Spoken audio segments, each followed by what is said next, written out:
Hi friends, welcome back to my training series. I hope you're doing well and I hope you're hanging in there. Oh man, it has been a full week for me back home from Cocodona now, and it has just been deep recovery mode all week. I'm so tired. But hopefully you can tell I feel a little bit better. I sound a lot better and I look a lot better than I did last week in the video I recapped Cocodona. I really am feeling quite a bit better now. Earlier in the week I was quite a zombie. I think this might be about the hardest recovery I've had yet from a 200 miler. At least that's what Leah thinks, and I'm inclined to agree with her. It's been a rough one for me. Not entirely sure why. Probably has something to do with the fact that it was such a hard run for me. I think the whole thing just ended up being a harder experience than I expected. But the soreness and blisters are gone. My exhaustion is what really remains. And while even this is improving, I'm still more tired than normal throughout the day, and in the evening I'm pretty wiped out. Also, my motivation has been pretty low. I still haven't even unpacked from the race. I've unpacked a little bit, but there's so much more left to do. It's just been tough to get motivated. So anyway, I guess I'm lucky that I get to have this recovery time, and I just need to take advantage of it because eventually I'm going to have to get back to it. Oh, okay. Before I get into the details this next week, I do have a programming note and a life announcement. There won't be a video next week in this training vlog series because on Sunday, May 26th, Leah and I are getting married. So we're really excited to be celebrating with friends and family. We're crossing our fingers for good weather. And anyway, it's a pretty exciting time. If you're so inclined, I have put a link down below in the description for our Zola page where you can send a cash gift to the happy couple if that interests you. And thank you for joining us in joy for this happy occasion. We're really, really excited. Okay, let's talk about this last week. On Monday, I rested. In fact, this whole week is pretty much about rest. I slept in past 6 a.m. and then I spent a few hours on the couch with my feet elevated. And then after lunch, I took a nap. And then later in the afternoon, I used my rapid reboot compression system. And then I sat in the hot tub. It was a nice chill day. I really didn't do very much. On Tuesday, I woke up having slept well. Again, lots of hours. And then after breakfast, I took an Epsom salt bath. And then a little bit later in the morning, I needed to run a couple errands at nearby stores. And so I decided I would walk to them. And it really did feel good to move, but it was pretty tiring. I was exhausted later in the day, I think partly because of this impromptu walk to do errands. After my walk, I had lunch, followed by a nap, and then in the afternoon, I ended up skipping my normal Zoom yoga class. I just wasn't quite ready for that. I went to bed Tuesday night around 8 p.m. and slept past 6, but my watch didn't quite give me credit for all those hours. But I was in bed for a long time. I felt really good to sleep. Thankfully, on Wednesday, I did start to feel a little bit more energetic. I worked for a little while, but I wasn't really at my brainiest. And then at the end of the day, I drove to Seattle for a massage, which was awesome. Also, it was quite interesting that there are some body parts that are normally very sensitive that just weren't sensitive at all. For example, my calves. Oftentimes during body work and massage, my calves are really screaming. But during this massage, oddly, they were quite compliant. It was nice to just be able to relax and have my body looked after for a little while. By Wednesday, I was still feeling a bit of brain fog, and I was also feeling stuffy in my head, still having to get stuff out of my respiratory system and out of my nasal passages. Still some dust and allergies and allergens and other crap up in there trying to get out. On Thursday, I continued to use my neti pot to help clear those nasal passages. Still a whole bunch of bloody chunks kind of coming out when I use the neti pot, but I think it's helping to kind of get things out. I'm still clearing my throat from time to time, and I do still feel something up in there, but it is all improving. On Thursday, I worked a little bit, still a little bit of brain fog, but by evening, I was starting to feel noticeably better. Even Leah made a comment about how much better I was seeming. On Friday morning, I went for a walk around the neighborhood. Nothing special, just a loop that took me about 38 minutes. It felt good to move, though. And then I worked later in the day, and my brain was starting to feel a little bit more engaged. On Saturday, I was having even more improvements in energy, and Leah and I went and did a bunch of errands together. We exchanged my suit jacket for next weekend's wedding, and we did a bunch of wedding beverage shopping, and I also did some work in the yard.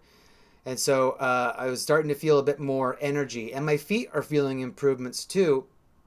So I made a video showing the progression of my feet and toes from getting home last Sunday until this weekend.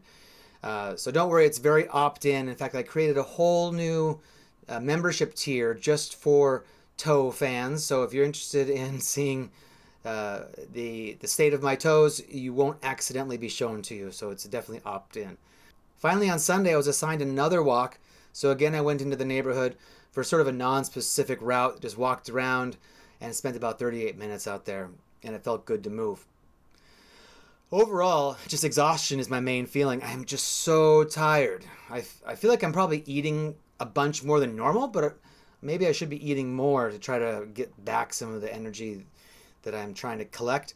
I can still feel it's all improving, but there's definitely more recovery ahead. I think I'm really happy for this break. It's in a way, this recovery from Cocodona is giving me not only a physical break, but a mental break. After all the training of the last several months, I was definitely ready to just take a little bit of a pause. So it's nice. I'm not going to be able to do this for very long because I will eventually have to start getting back into it to get ready for my next big run in August. But for now, rest and recovery, and I'm just trying to take advantage of it and just relax and rest. Okay, well, I got a bunch of questions this week, so let's jump into some Q&A. All right, Matt asks, how long does it take to recover from a 250-mile race? Well, that's definitely the question this week. And this week seems to be answering that it's taking longer this time than in the past. I think in 2022, especially when I did the Grand Slam of 200s, I was starting to feel really quick recoveries after the 200s and feeling pretty good. But this one's taking longer. Usually I give myself at least a week of doing pretty much nothing, like I've done this last week, and then things start to feel a little bit closer to normal. It's going to take me, I think, another week or more this time. But yeah, I would say, to recover from a 250-mile race is definitely a couple-week prospect. Maybe even more than that, to really feel back up to it. But there's just so much to it between the body and the mind that all of it needs to kind of bounce back, because I think it's such a trauma for everything. So yeah, we'll see how long this one takes, but it seems to be taking longer. All right, Cameron Mueller asks about experiencing mental lows after completing such a large distance experience such as Cocodona. Yeah, I feel it. I think that it's a real thing to sort of have depression after the end of a big event. You've spent your entire life for potentially months or even longer preparing for the thing, and then the thing happens, and then the thing's done. And so you're kind of left without that giant life goal in front of you like it had been for a while. And I think that can be a little bit of a emotional letdown, or at least certainly can give you an emotional hangover from the highs of the event. And I definitely feel that too. I think right now I'm blessed that I've got a lot of other things on my mind to distract me from that. We're getting married next weekend, so we've got a lot going on to try to get ready for that. And then just lots of other things that I kind of have going on to be planning for and, getting ready for. So I think having something else to focus on is really helpful when you start to feel down about the event that you've completed having been done. So yeah, just give yourself something else to work towards or something else to think about is probably my suggestion, as well as think back to the time you had and potentially think about how you might take those learnings from Cocodona to the next event you're planning. But congratulations on completing it. And by the way, everyone, I learned during Cocodona that Cameron has a YouTube channel. And so I've put a link in the description to his videos. Please check them out. And it was really great to run with you at Cocodona, Cameron. And thanks a lot for spending time with me. All right, Bevan asks about my sleep strategy during Cocodona. My sleep plan at Cocodona was fairly simple: to try to sleep at least once a day at night time if possible. And this is something that I learned over my experience at the Cocodona, because I think the first year at Cocodona I actually tried to go as long as I could without sleep, and that didn't seem to work very well for me. So what has been working better is to try to get sleep the first night early in the morning, I guess, of the second day when I get to Whiskey Row in Prescott. Although I got there later than planned this year, so I got there in the daytime, or I guess in the morning. The sun was fully up, and so when I tried to take my hour nap at Whiskey Row, I ended up not being successful. I think I might have slept for 15 minutes or something. And then I also had planned to sleep at Jerome for the second night, and I ended up doing that. And I woke up after the sun had come up, but the sun was still down when I went to sleep. And then the third night, I think I planned to sleep at. Well, I ended up sleeping at Sedona because it was nighttime when I got to Sedona, so I slept there, and that worked out really well for me. And then after that, where did I sleep? It must have been Tuthill. Um, Slept at Fort Tuthill because it was nighttime there. I just find for me it works really well to try to pair sleeping with nighttime because that's when my body's going to want to sleep anyway. And then I ended up sleeping most of the time about 90 minutes. I was going to do 60, 60, 60, but then after my first sleep didn't get very many hours. The next time I slept, I ended up going 90 minutes. And then I think by the next time I was sleeping, I was kind of already behind my initial time goals, so I didn't mind just giving myself another extra half an hour, and so sleeping 90 minutes. I think I ended up sleeping total about 5 hours, maybe a little bit more this year. Yeah, that was my strategy, my plan to try to sleep at least once every day, and it worked out pretty well. All right, Sue writes, and it was really great. We got to meet Sue at the finish line at Cocodona. It was really great to meet you, Sue. She asks if maybe I'm feeling more fatigued because of the pre-Cocodona races that I did during my training. I don't think it has anything to do with that training stuff. I don't think it has anything to do with the altitude necessarily, although I did suffer from the altitude, but I don't think that's why I was so fatigued. I don't know. I guess I kind of feel like it's a nutrition thing. I'm not getting enough of something that I need to give me the energy for all of this. And so I think that the pre races that I did were, kind of pretty typical leading into Cocodona. I've done that kind of stuff before, so I don't think that was necessarily the culprit for making me so tired. That kind of training is really beneficial going into Cocodona. I just think that I've been feeling tired for quite a while now, and I think that I just might have just an overall nutrition thing that I need to try to get addressed. That's my thought. It's hard to know. There's a lot of moving parts. So I guess we'll see. We'll see what happens later in this year if I can twiddle any knobs or make any changes to help myself feel any better. Mike asks if I lost weight during Cocodona. Oh, I'm quite certain that I did. I didn't weigh myself before or after, so I can't tell you how much weight I lost. But it's pretty typical to lose weight during a multi-day event like this, since while I am, trying to take in calories, of course, there's pretty much no way I can take in as many calories as I'm burning. So yeah, I'm sure that I crossed the finish line lighter than I started, but I can't tell you how much. Maricela asks about the comment I made during my recap video where I talked about not wanting to sleep in the Walnut Canyon area because it was so cold. What happened in that section is it was really, really cold as I was down in sort of like, I guess, this canyon, and then we eventually climbed up on top of the plateau. But even especially down on the bottom, it was so cold down there. I remember seeing my breath as I was breathing. But then as I got up a little bit higher, it got a little bit warmer, and I started to sweat. And so I could feel inside my puffy jacket that my merino wool layer was a little bit wet from the sweat. Now it was plenty warm. I think the merino wool was helping keep me warm, but I could feel just sort of, I guess, I could tell that I was wet underneath my jacket. And because it was so cold outside, I did just feel nervous that lying down for a nap might not be a good idea because I would just end up freezing. It was just so cold with all that sweat, and if I was to stop moving, it could just be a recipe for disaster or at least discomfort. So that's why I didn't want to sleep in that section, because my body was at a decent temperature as long as I was moving, but I didn't want to stop, especially since I was so wet beneath my puffy jacket. So that was the explanation for that one. And I think it was a good idea anyway, because even though I was sleepwalking, and the sun was starting to come up, so I was starting to wake up. But we were pretty close to the aid station. It was just a few miles to go, so for me, it was worth it to just push on. All right, Willem asks about waking up from a power nap in the back of the car and if I wake up sore. I think you'd be really surprised how good it feels to wake up after a short nap. I mean, obviously, maybe a 10-minute trail nap, you're not going to expect a lot of muscle soreness, but that's a very effective way to reset the brain. But let's say you sleep for an hour and a half in the back of the car.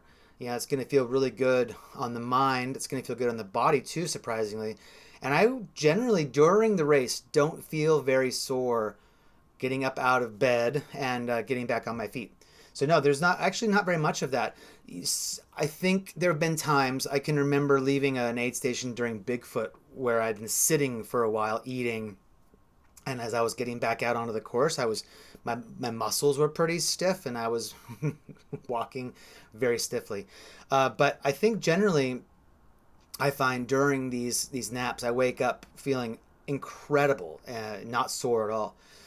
So yeah, it's kind of maybe surprising or counterintuitive, but after the race, when it's all finished, that's when the body, for me, really starts to be like, okay, I'm done now. Now I'm gonna get sore. But yeah, during the race, it's pretty great. All right, Cheryl writes because she noticed during the race my tracker sometimes showed me being off course. This is kind of common that there are I guess they call them bad pings or just bad data that can somehow, I don't know if it's the satellite that's receiving bad data or what's happening, but basically there are times when it shows we're off course when we definitely aren't. On the first night when I was with Cameron Mueller, he ended up getting a text in the middle of the night from Race Command warning him and warning us that he was off course. But we weren't actually ever off course during that time, so there was just some rogue ping somewhere in the system that showed the location being wrong. There were a couple of times when I might have I may have missed a turn. I think I do remember missing a couple turns on my way into Prescott, but they were like very brief. I mean, I barely even got maybe even 30 yards down the way before I noticed it. So you never would have noticed those on the satellite tracker. Most of the time, it's kind of bad data that just happens. So if ever you're watching a tracker and you're really interested in a runner and you see that they're off course, don't get worried immediately because it could just be bad data. You kind of need to wait for the system to continue to show that location before you can know it's real. So yeah, it was just the tracker. All right, Shannon asks a great question, asking if there are runners who do the Cocodona 250 without a crew. And there are. As you know, I have always had a crew during my 200s. I really enjoy having a crew. For me, it's just a nice thing to share with my partner, the whole experience. I mean, there is also some advantages to having a crew as well. I think it makes things a little bit easier, and so I don't mind that. But there are definitely lots of runners who run these events solo and basically have to rely on their drop bags in order to have their stuff provided to them during the race. So it's definitely doable. It's a huge logistical challenge. I mean, all of it's a logistical challenge, even if you have a crew. But if you don't have a crew, then I think it's much more difficult. So yeah, it can be done. Thankfully, I haven't had to do it yet, and so maybe that'll come in my future. But for now, I really enjoy having a crew. But yeah, it can be done. All right, Danelle wrote, referring to prescribed burns that were happening in the Flagstaff area during Cocodona, and if it's a good idea, in my opinion. I don't know what confluence of factors led to the Forest Service having prescribed burns scheduled during the time that we were running through that area. It wasn't a good addition to the race, unfortunately. When we were running into Sedona, a bunch of runners, well, I guess all of us runners, we received a text notification from Race Command that they were aware of this prescribed burn, because as we were approaching Sedona, we could see basically behind the giant red rock cliffs this huge plume of smoke. And so we were basically being reassured that no problem, don't worry about it. This is something that we all know about. I didn't really experience the smoke too much until coming into Fort Tuthill on, I guess that was Thursday afternoon, is when I started to experience the smoke. It wasn't too bad. I experienced it again Friday morning when I was coming into Walnut Canyon, and then it was really awful for me when I was coming down off Mount Eldon towards the finish line. But yeah, I don't know why the prescribed burns were scheduled during our run. But at the same time, you have to remember that there's way more people who aren't runners who live in the Flagstaff area who are subjected to the smoke anyway. So it could well be that the addition of a few hundred runners doesn't really make that big of a difference in the grand scheme of things, when already they've got a huge community of people who are going to be experiencing the smoke. So yeah, I don't know. It was unfortunate. I didn't enjoy it, and hopefully it won't happen next year. But yeah, thankfully nothing bad happened, and hopefully nobody was badly damaged in their lungs from all the smoke, and hopefully the locals are going to get some reprieve soon too. Right, Jennifer asks about if I clear my lungs using a humid shower or some breathing treatments like a nebulizer. Yeah, after the run, I did get in the shower and try to like let as much hot air and hot moisture come up, and it did kind of help me clear my nose a little bit. But I haven't done anything more fancy than that. I think the thing I need to really focus on in the future is remaining hydrated, because it is that getting dehydrated that made the lung problems even worse for me. And I had experienced that in the past, and I let myself slip this time, so that's going to be my learning for the future, definitely to help fight the chest congestion.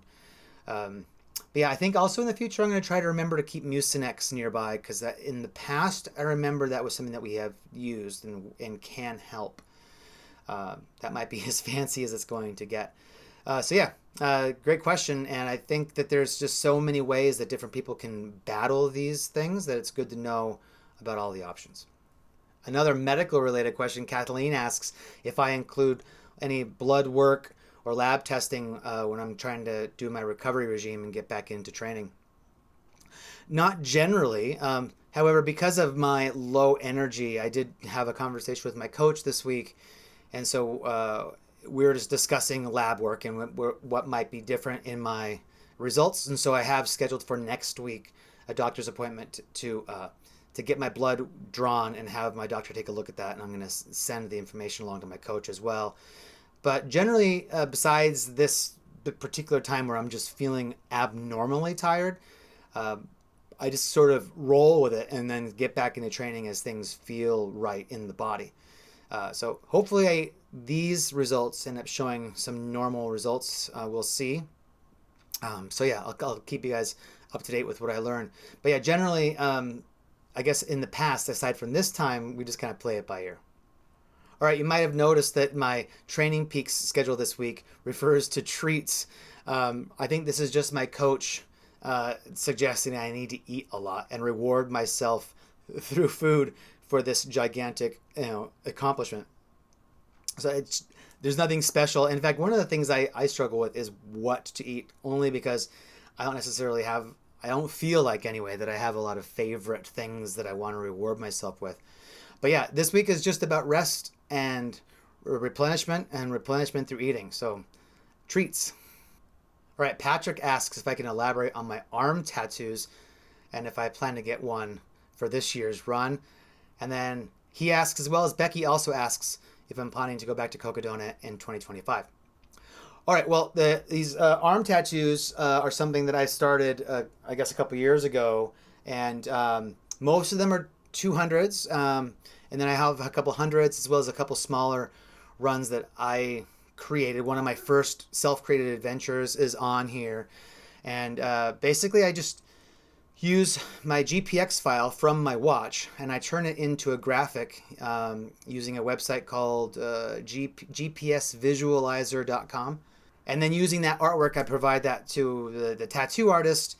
And then, we work together to figure out where it's going to go and into this collage that's growing on my arm. And then I also usually will pair one of the route itself with some sort of imagery that is representative of the run. So I think one of the Cocodonas on here has the cow skull sort of logo or representation of the logo. This here has got some trees from whatever run that was that I can't remember off the top of my head right now. The original Cocodona has got a cactus on it.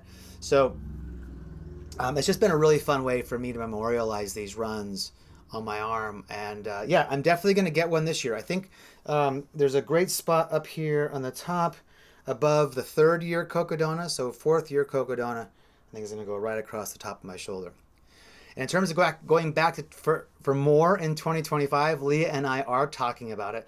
We're trying to figure out the logistics of how we can both run. I think one thing we are interested in doing is having her run Sedona and me run Cocodona, so I can run to Jerome and then meet up with her and then run with her to the finish line. So that's kind of what we're currently thinking, and so we're just gonna plan for that and then hope that the universe allows everything to happen to make that possible. So that's the plan.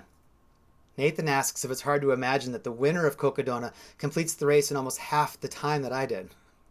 Yeah, I can't imagine it at all. I mean, the difference between the people winning Cocodona and me is so dramatic that we're basically running completely different kinds of events. Especially this year when I was feeling like I couldn't even run when I wanted to run. My body was really just saying, no, this week you're a hiker. This week you're a fast packer. So yeah, I am so impressed with Harry and Jeff and all the people who are running. So Mika, oh my gosh, she ran an incredible race. I'm so impressed with all of the fast runners that they can run and push themselves for so long.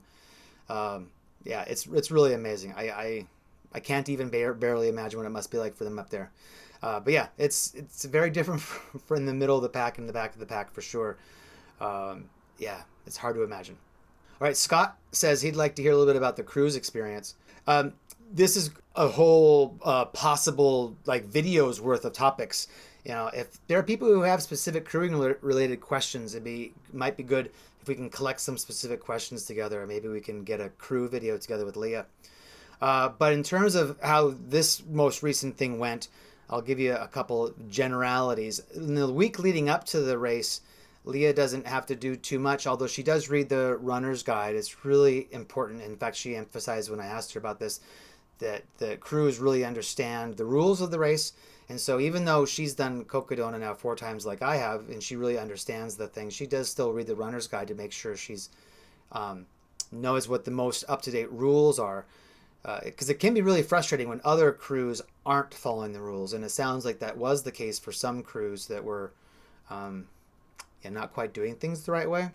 So during the race itself, we also had an experience, or I guess Leah had an experience that also was interesting. You know, we talk a lot about runners sort of like having to pivot and adjust because there's all kinds of unexpected problems that are thrown the runner's way. Well, that happens for crews too. And in fact, Leah ended up having to change rental cars mid-race because the rental car we started with ended up having a lot of problems. And so, you know, she was trying to call Avis to change cars in Prescott, and then thankfully it all worked out just fine, but it was a huge stress. And of course, I was aware of all this, having seen her at Prescott. And so as I was running, I was trying to, you know, think good thoughts and even text her once in a while to see how things were going.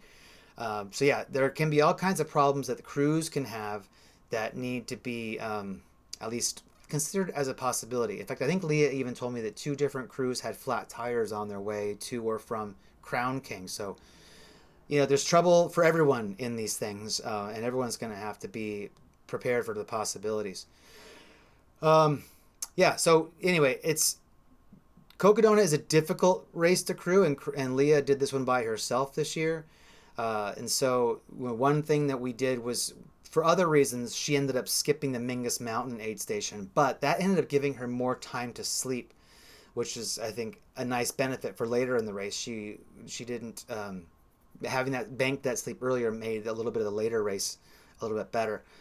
So one thing to consider is that there are so many aid stations at Cocodona that you don't really necessarily need to see your crew at all of the crew accessible aid stations. So depending on how many crew you have, it might be better to give them some time off and maybe skip an aid station or something. So yeah, we had a great experience overall, and we had to kind of roll with a few things, but we had a good time, and we're both glad to be home now.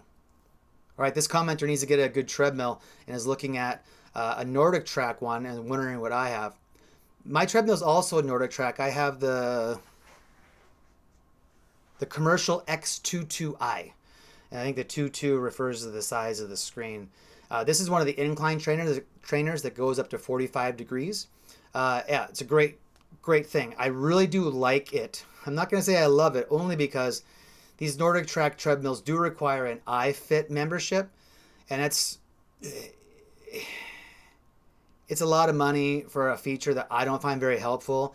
And what's dumb about it is if you don't have the membership, this $2,000 treadmill doesn't even have most of the basic functionality of some very, very dumb treadmills from the 80s. I mean, I'm surprised how useless the treadmill is if you don't pay for the monthly subscription. So I do have a little bit of a bad feeling about that part. But aside from that, it's a great treadmill, and the incline part certainly is quite helpful. So yeah, that's what I'm using, and I don't totally hate it. All right, this commenter also asks if I have any suggestions for getting ready for a 24-hour race that's going on a 3-mile flat asphalt circuit. I'm not sure you need to necessarily sacrifice your sleep routine in order to prepare for something like this. I mean, one of the nice things about what the course you're describing is that it's going to be very familiar to you by the time it gets dark. One of the things I would suggest, if it wasn't an event like this, is getting out and practicing night running can be really beneficial for long races and for 100-milers or 24-hour races or whatever. But part of that is just being comfortable, running through the dark, so that as you're in sort of this new terrain, even though it's nighttime and you are now relying on headlamps and waist lamps, your comfort level makes it so that you can continue to move and move efficiently. I'm imagining in this 3-mile loop scenario, you're going to have gone through that 3-mile loop so many times that you're going to know it well, even in the darkness. So you might be fine without having to do any specific nighttime practice before that. And I haven't done myself a loop thing like this, so I don't necessarily have any personal experience, I think, that can give you good advice. But I would just, really focus on your mental attitude for something like this. I think that for some people, looped courses like this can be mentally challenging. So keep a positive attitude, always go out with a smile on your face, and just stay positive. I think that's going to be my biggest advice. Okay, I guess that's all of the questions for this week. Thank you, everyone, for submitting your questions. Thank you, everyone, for watching. And a big thank you to all the channel members for your extra support of the channel. Really appreciate you all so, so much. If you aren't already a channel member, you can join by clicking the join button below the player or by clicking the link in the description below. And there are currently 2 membership tiers, the higher one giving you access to toe content. So if you're interested in seeing how my toes are recovering, you can join at that membership level. Okay, thanks everyone for watching. I think that's it for now. I hope you have a really great week, and we'll talk to you soon. Hopefully the next time I see you, I'll be feeling much more alive. Certainly the next time I talk to you, I'll be married. So yay for Leah and me. And anyway, thanks a lot for watching. We'll talk to you soon. Bye-bye.